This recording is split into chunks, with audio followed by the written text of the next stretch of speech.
Hi. Too much? Maybe. I never know. Happy Friday, everybody. Today's October 23rd, 2020, but more importantly, it's Friday and we get a couple of days off. I know you didn't really do anything. Wait, you guys do a ton, all right? We might not be at school, but you guys are still working hard. So today's video, you're either watching it because you couldn't make it to class today for some reason, or, hey, man, maybe I was just real confusing. Hard to say. Sometimes I talk way too much. So here's the deal for today. We're going to go through these slides. We're going to be covering part of the next chapter.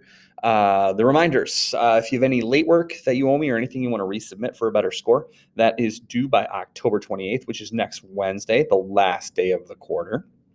Make sure that you're checking your grades, in all your classes, and make sure you're getting all those standards above 2s. Other things I didn't put on the slide, remember Seeking Empire. The homework for this week is due tonight by midnight, so get that done. Get it done. All right, you need to get it done. That would be huge, clutch, and very awesome. Trying to think if there's anything else. Oof, ouch. Nothing I can think of. Okay. Oh, yeah. We have a test next Wednesday. It's going to be on Chapter 4 and on Chapter 5, but it's not going to be like huge. It's going to be a little bit of stuff from each one. So the other thing, I want you guys to have a good weekend. I know these weeks seem to take a long time, so enjoy your downtime on the weekends.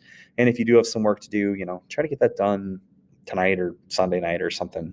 Have some time for you. Okay.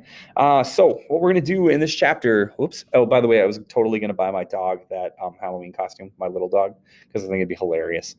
All right. So what we're doing in this chapter is we're looking at something called imperialism or expansionism would be another word. This is a time period in American history where we go out and we take over territory in other parts of the world. And we're going to talk about how we do that in different ways. So first thing I want to draw your attention to is if you take a look at that picture that I put on the slide, like down in the corner down there, that the bird that the artist has drawn on top of the United States, your first instinct is to look at it and go, "Ooh, that's a bald eagle." Well, it's not a bald eagle. It's a vulture. And the reason that the artist picked a vulture to draw for this picture is because in this chapter, it's not like we're going out and we're taking the best territories that are left in the world. We're taking the scraps and the things that no one's found and the things that no one wants because we're kind of late into the game. And they compare us to a vulture because the vulture eats roadkill and, the stuff that's left behind, sick things. And so the artist of this is basically saying our country's like a vulture in the way that we went out and took over territories. Okay. So to get us to where we need to go, we need to talk a little bit about where we were. And as a country, we haven't always been this big world power that does all kinds of cool stuff and helps win world wars and does things on the global stage and it's just a big deal. We're a big deal, like you. Okay. Now, the early American thinking was a lot different. For probably the first 125, 130 years of the country, we believed in something called isolationism.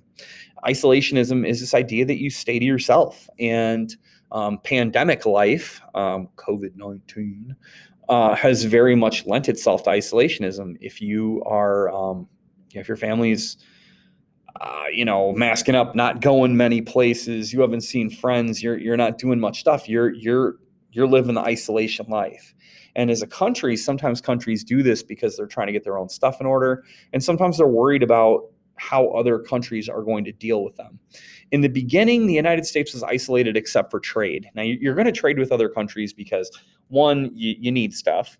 Okay, there are things that we don't have here that we need. And back then, it was stuff like fruit and sugar and maybe a little bit of oil, but not so much then. But raw materials we needed to build things. But you're also going to want to trade with other countries to make money. It's also going to maybe form some little alliances, but you don't want to get involved in too many alliances if you're isolated. The other reason that we were isolated is we didn't trust the other big countries in the world. And most of the other big important countries in the world were in Europe. Places like England and France and Germany and Spain. We had not traditionally had super good luck, especially with the British. And so we tried to avoid them as much as possible by staying on our little rock and getting things done that way. We very much took seriously this old American rule called the Monroe Doctrine. And in the Monroe Doctrine, We said that as a country, we did not approve of European nations taking over more territory in the Western Hemisphere, in our part of the world. And it was our way of saying, hey, this part of the world is like ours to watch, and we don't want you guys here, so don't take over anymore. What you already have is fine, but don't take more. So England could have control of Canada, which they did back then, but they couldn't take more than that. We didn't want to see that happen. Now, what were we going to do? Were we going to flex up? I don't know what we were going to do. Okay, I don't know if we knew what we were going to do if someone did something. But the thing is, you can't be isolated forever. It doesn't work. Eventually, the pandemic's going to end, and we're going to go to the movie theater, and we're not gonna wear these things. It's a mask, by the way. That was weird the way I was shaking it. Don't judge me. Anyway, we're not going to wear those. We're going to go back to baseball games. We're gonna high five people. High five. Okay, we're going to do that kind of stuff again. Hopefully someday, soon. Oh, please, soon. All right, but things change as a country too. We decide we can't be isolated forever. Some of the big things that lead to this are McKinley winning the election. Yesterday we talked about William McKinley was an expansionist. He really thought the United States was pretty flippin' awesome. And so he wanted us to spread out and take over territory around the globe. Now, not like Hitler-y, like, wipe out people kind of stuff, but he wanted us to have more territory and be more of a global figure in things, okay? So when McKinley wins the election of 1896, that kind of sets us on a course towards this idea. The other thing that happened is we fulfilled the idea of manifest destiny. We dipped our toes in the Pacific Ocean. We conquered the Native American tribes. Like it or hate it, we did it. And it was like, yay, we manifest destiny. What do we do now? And someone went, well, can we manifest destiny more?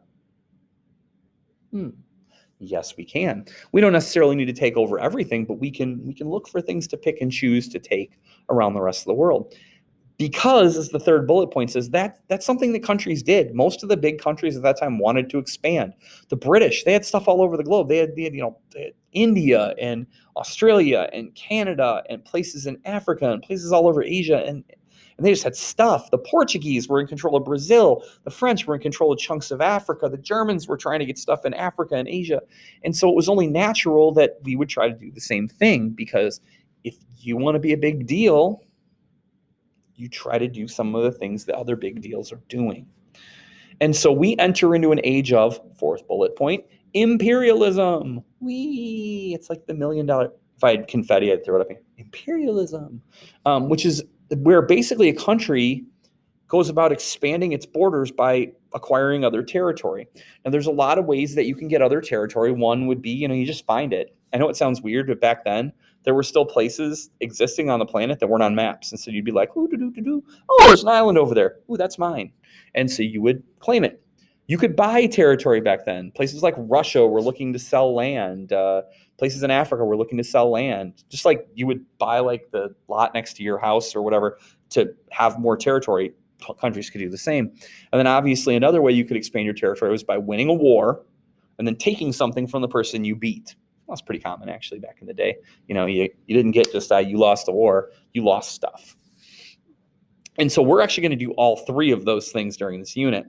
Now, last slide for today has to do with the why. You have to have a why. Why did you do this? Why did you do that? If you're, I don't know. When your parents are mad at you because you did something and they say, why did you do that? The worst thing you can do is, oh no, because that just makes them mad. Come up with an answer, even if it's dumb. But we have to have reasons for why we want to expand. And so I have 8 really good reasons. Test alert. On the test, there was one short essay question. It has to do with this slide.